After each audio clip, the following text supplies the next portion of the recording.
Rest of the deck boards, 2x6x8 and 2x6x12, and a bunch of concrete to anchor down that floating habitat.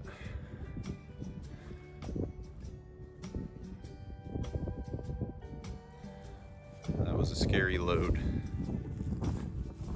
Tire a little low over here, but we made it.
Welcome back to the channel. What we're working on today is what we've been working on for the last couple weeks, which is getting this dock done. I got the last load from Home Depot up in town.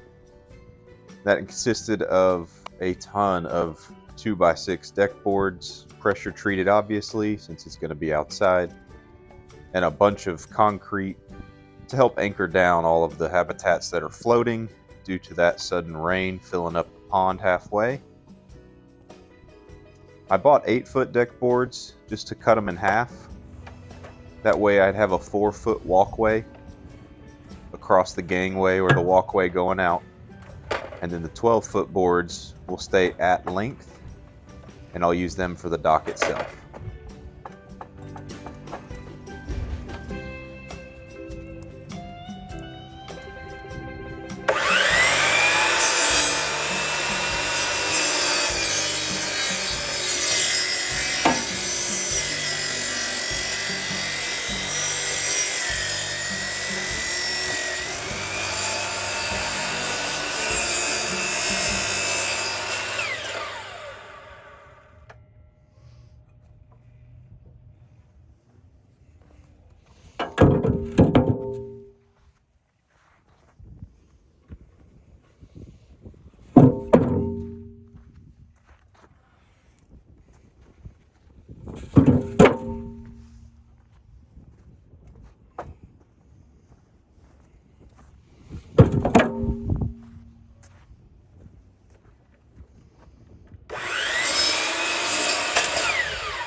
Now I know that when I do make these cuts that not every single board will be the exact length that I need.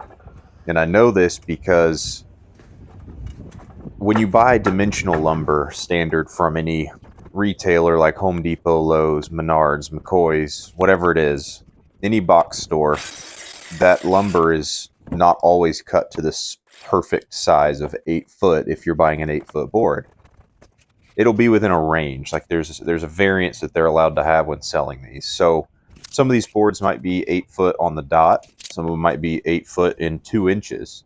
So cutting them at 4 on one, like if you tape your tape and you measure to 4, you may end up with 4 foot and 2 inches on the other end of that cut, just because of the length of that board. So what we're going to do is we're going to cut them all the way we need them, and then I will line up one end of the dock, like the gangway, so that it is all perfectly straight and then we'll let the other side of it have that variance in it, and then we'll get our track saw and we'll lay that down and cut our straight line then. But that way we're only having to set up that track saw and make that one-sided cut versus, trying to cut the middle of every single board and then putting it on the thing and then running it twice, the track saw twice. So we'll get one side perfectly straight and then we'll cut the other side straight.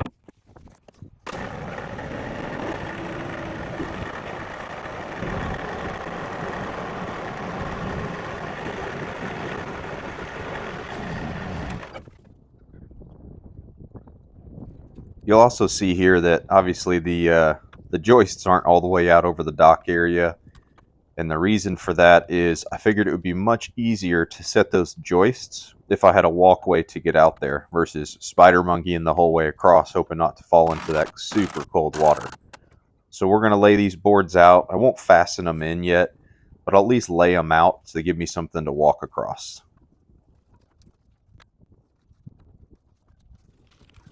Right where I have that tape laying across in that shot right there, you also see that there is one of those 2x12 boards that's almost looks like it's doubled up for 3 feet or so.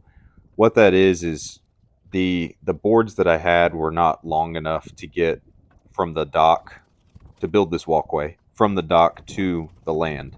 So what you end up doing is it's known as a couple different things. People call it stitching or sistering. So I've done that. You wood glue and then basically glue and screw them together to create that joint to where it'll help support those boards, because obviously you can't connect them end to end and maintain some kind of structural load. So since this is only a dockway, I did a 3-foot 2x12, and then I glued and screwed that to where they would overlap. That way that joint is structurally consistent to get all the way to the dock instead of having, a 20-foot 2x12.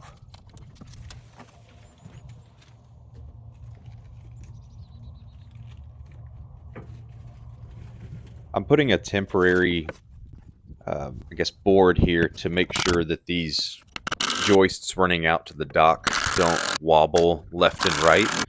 They need something to help tie them in to make sure they stay up and down instead of tilting on you as you walk. So I just used a leftover piece of scrap wood and then threw some fasteners down it to keep them plumb while I lay these across and work my way out to the dock.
The sun's going down, no stars in the sky.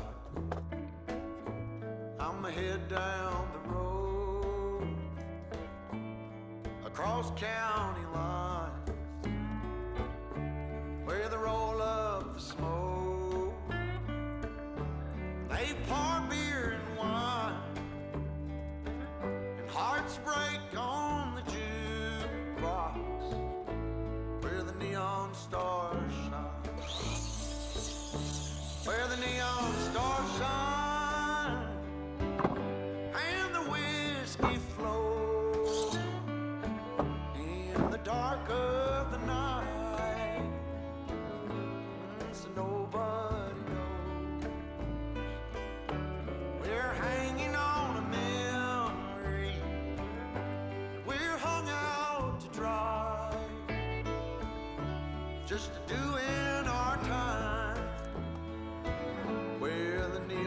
stars shine.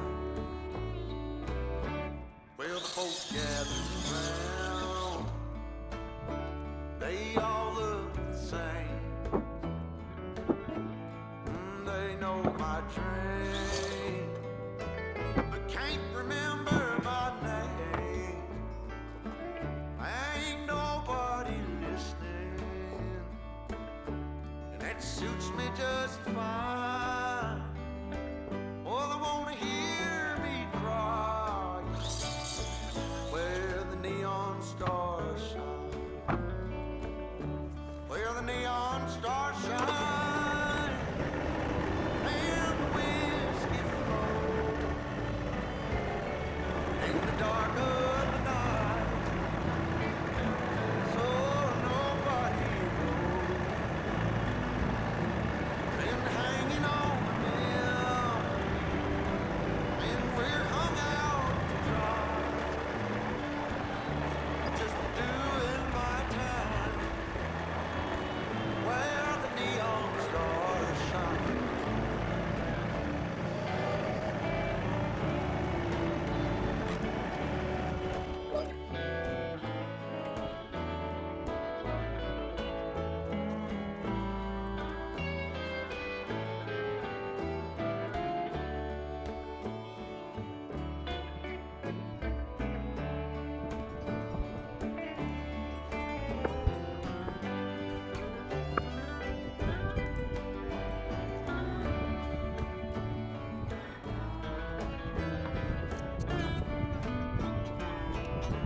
Where the neon stars shine and the whiskey flows in the dark of the night, so nobody knows. We're hanging on a memory, and I'm hung out to dry, just a doing our time where the neon stars shine. It was a quick week for us, so we didn't get a whole lot done, but we appreciate you coming back, and I look forward to knocking this dock out on the next episode. Catch you then.